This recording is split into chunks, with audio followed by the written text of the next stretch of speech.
We begin tonight with breaking news. Police are looking for those responsible after a call about a stabbing near a Fargo school. Thank you for joining us tonight. I'm Krista Boehm. There are reports of an 11-year-old stabbed in the Roosevelt Park area in Fargo. The call came in as a disturbance. A mother who helped the 11-year-old tells Valley News Live that there was a lot of blood. Valley News Live is there, where police are interviewing kids in the area, and we'll bring you updates on Valley News Live 10 at 10 and valleynewslive.com as soon as more become available. A lot of people, a lot of traffic. You know, opening days with all the trucks and campers. A little tough to get to work. Usually takes 5 minutes to get to work, and on WeFest it takes 15, 20 minutes. But we're used to it. The traffic, noise, and tens and thousands of people. WeFest is wrapping up tonight, but the long weekend has left its mark on Detroit Lakes. The Becker County Sheriff's Office says 52 people have been arrested in the county over the last 3 days. But as Valley News Team's Macy Anger explains, those who neighbor the festival grounds say it's difficult to live with, but not impossible.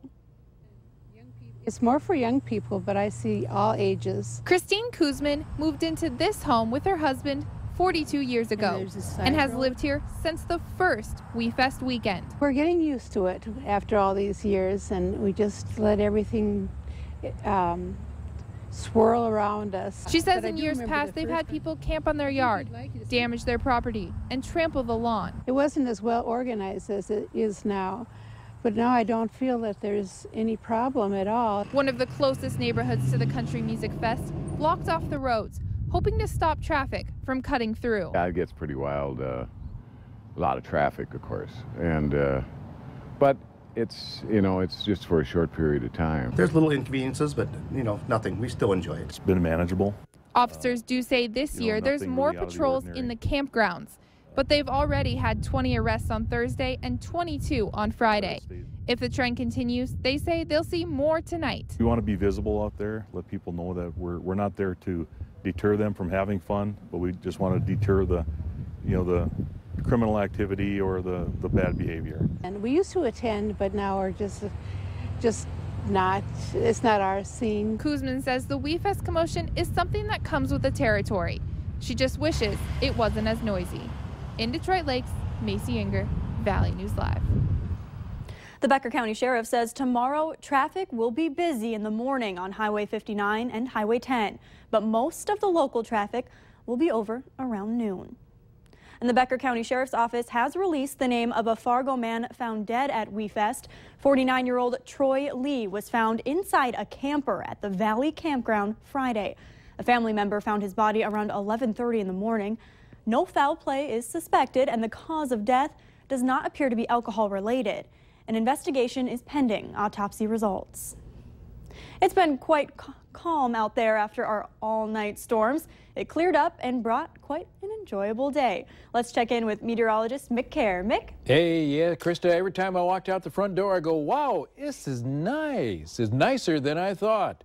And we have a very comfortable air out there with a partly cloudy sky, a few clouds, but temperatures 85 in Fargo, 82 Wahpeton, 86 in Sisseton. Fergus has 82 and Grand Forks 82.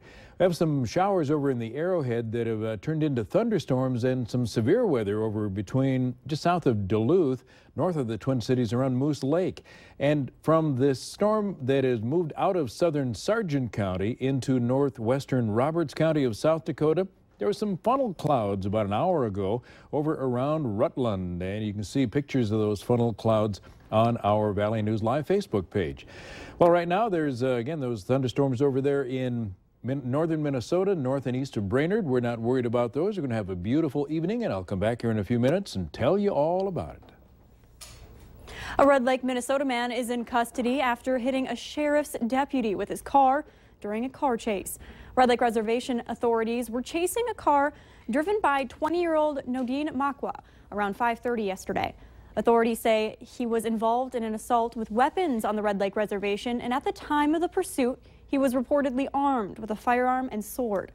2 tire deflation attempts were made unsuccessfully during the chase before a Beltrami County Sheriff's deputy performed a pit maneuver to stop the car. The deputy was getting out of his squad car after the maneuver when Makwa's car hit him. The deputy was flown to a hospital with serious injuries.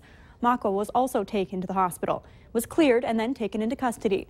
Alcohol was detected on his breath.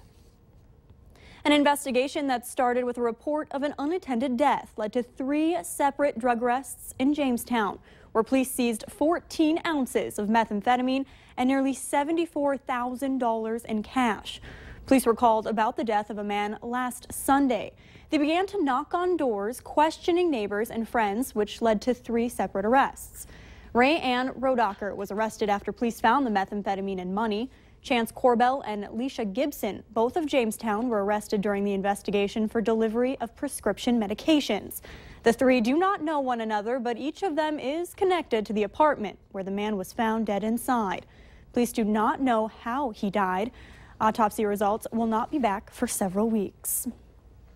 And coming up tonight on Valley News Live 10 at 10, we'll bring you a little bit of a look of the FM Skylark's 59th annual Control Line contest. From combat matches to stunt planes, we talked with some enthusiasts who came out from all different parts of the country to take flight in Fargo. A new option for anyone looking to hit the gym is now open in the Fargo area. Metroflex Gym off of Main Avenue boasts a new type of atmosphere for those who are serious about receiving results through strength training. The unique spin is brought by the owner, who painted graffiti on the walls. And if you're interested in checking out Metroflex, you can stop by for a free workout session. Hundreds of people lined up across the Fargo Dome early this morning, but it wasn't for concert tickets or a Bison game.